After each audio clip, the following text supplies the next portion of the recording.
বিশ্রামবার সম্বন্ধে শিক্ষা। একবার বিশ্রামবারে যিশু শস্যক্ষেতের মধ্য দিয়ে যাচ্ছিলেন। তার শিষ্যেরা যেতে যেতে শীষ ছিঁড়তে লাগলেন। তাতে ফরিসিরা যিশুকে বললেন, ধর্মের নিয়ম মতে বিশ্রামবারে যা করা উচিত নয় তা ওরা করছে কেন?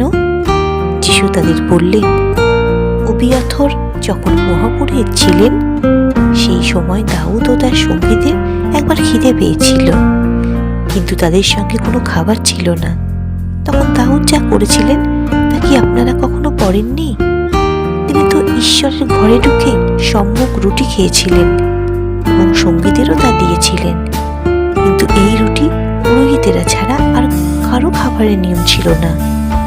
যিশু তাদের আরও বললেন, মানুষের জন্যই বিশ্রামবারের সৃষ্টি হয়েছে, কিন্তু বিশ্রামবারের জন্য মানুষের সৃষ্টি হয়নি।